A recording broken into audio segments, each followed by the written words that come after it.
Oh, unit drops. So my opponent picks the boats, and I pick the melters. He decides to throw at the boat here. Well, both boats, apparently. He also put some chaff in the front last round, but the fire badgers are very good at clearing that out. And here comes the promised missile spam. Well, parts of it. I decide to throw the melters here and throw range on them, because they seem to counter just about everything else that was coming up. So might as well pick that unit. And it's not for lack of lasers, but I already got chaff clear and general purpose, so might as well pick up the super heavy damage. I play melters so rarely. Like, I think I play giants very rarely in the end. Another missile here. Once again, steel balls going the other way. He already double tagged these boats, both range and launcher. And this time, there's no air units here that could stop this boat from killing everything. Steel balls level 4, very scary, but all the missiles, well, we'll see. I, in the meantime, threw loose formation on here. He only has arc lights and scorpions and now boats. So it is a lot of splash damage, and that means loose formation should be great. The boats are going to absolutely eviscerate these steel balls, although they do heal through a bit. They got the scorpion dead, and that means there's basically nothing left but air. I get the tower, and the first melter has successfully locked on. Second tower also down. This looks like it's gonna be a pretty good win.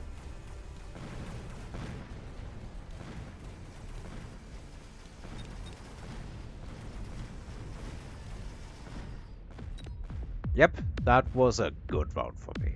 As I thought, these smelters would just counter basically everything that could top.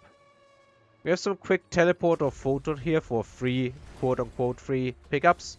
I decide to pick the photon. He is going towards leveling the giants for free. I am going to level arc lights. Once again, he really hates this flank. Like, he absolutely hates this flank and the crawlers. And this Arclight is just very, very good here in this position, I think. It can do a lot of work. Although it's mostly chaff clear, it is work. Also, shields and fangs, I think they're new, but I might have missed it. More boats and wasps. Since I have no anti-air other than melters and some fangs, this is actually a pretty good choice. Though I always have the option of going anti-air on the Arclights, and let me just put it at that. When the Arclights have the time, there's nothing you can put on boats that is going to kill these Arclights faster than vice versa, if the Arclights are already fat enough. And these are some level 4 and level 5 Arclights. They are going to tear stuff apart. Another level 4, yeah. Meanwhile here, level 3 steel balls, some more chaff, because it's hard for him to deal with. 4 missiles by now. I think that's one of his. And I decide to just throw oil down, because I can absolutely see him go for, like, fire.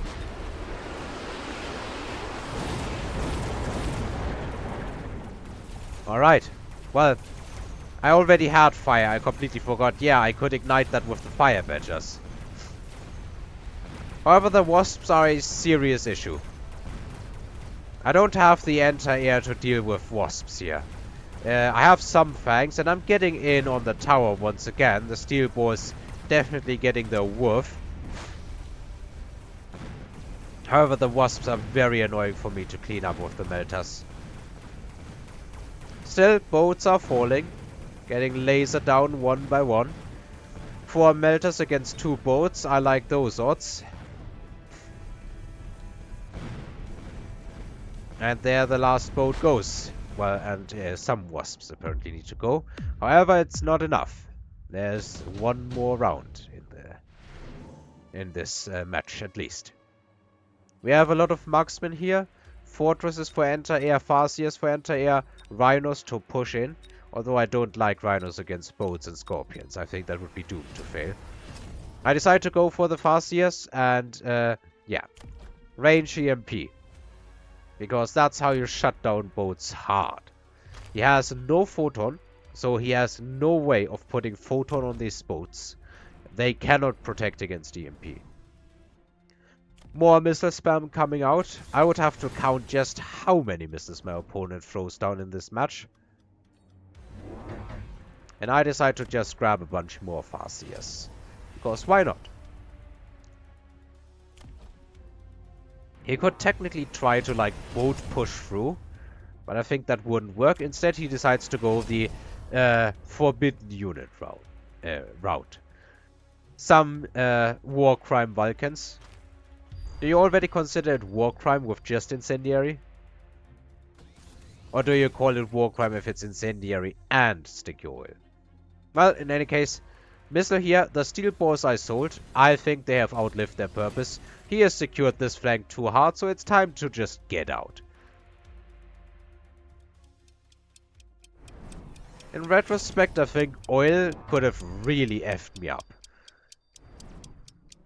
And even more missiles. Boy, he hates my chaff. He hates my chaff a lot. The Vulcans getting a lot of chaff dead, undeniably.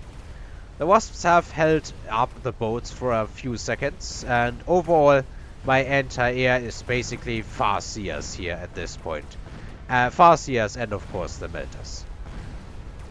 Interestingly enough, the Farseer missiles aren't really fast enough to catch up to the Wasps in time, I feel. Arclights at this point are glorified chaff for the other units that can actually finish the job. Some more Wasps spawn, but at the end of the day the tower falls. The EMP of the Farseers is going to hit boats momentarily, whatever is left anyway. And the boats fall. Meanwhile, this melting point has inherited the what's it called again? The absorption module, and is going to not die at all. Though it came somewhat close. With the level 2 boat shooting, if it doesn't heal, that could actually go down. However, at the end of the day, it is a win by about 2,000 points. And the flank here, farming those units over and over, and then finally doing the switcheroo and going into a lot of Farseers. Like, I don't even think there's anything remotely effective that he could put in the flank. Yeah. I think he might have wasted a bit too much money on missiles, but honestly, maybe not. Who knows? Anyway, thanks for watching and listening, and until next time. Oh wait, I still gotta fix that round. 1 second. Alright, this is now attempt number 3. My opponent, for unknown reason, has no EMP on Farseers, which is why the first attempt failed. The second attempt failed because I'm an idiot and forgot that these rhinos, they won't do anything because they can't final blitz because of all the EMP that's coming in. It's not on the board yet, but it will be in a few seconds. So plan number 3, I guess. We'll use the Farseers as chaff clear, in a sense. We're definitely going to start hitting these buttons first. Then we start stonking on this Overlord. I think it is much, much better to have our Overlords bigger than wider. And we decide to just make an attack squadron. And when I say an attack squadron, I mean it. We missile out this chaff. And then we line them up on the front. We buy some chaff.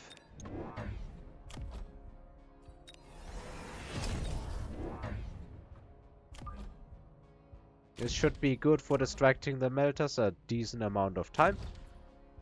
And some later arriving chaff, and then we basically just mobile beacon straight on through. As much as we can. And for the rest of the money, let's get double shot, upgrade all of these, and I guess we'll missile out some chaff. If I can manage it. I didn't manage it in time. I feel like for whatever reason these rounds are shorter when I try it. Anyway, first melter has already been broken, and broken thoroughly, might I add. I would definitely have needed some missiles here. We might fail because of just that. Steel balls are getting broken as well. But not quickly enough, maybe? Ah, okay, it was enough. We are breaking through, but it's probably not enough. Okay, we did get the tower in time. And that means these Farseers and everything can get some really good work done. The only question is, will it be enough?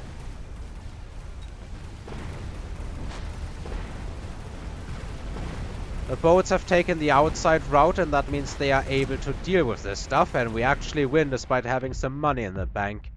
Alright, it is super expensive, but I guess you can never count out the Overlord counter-aggro switch, or whatever you want to call that.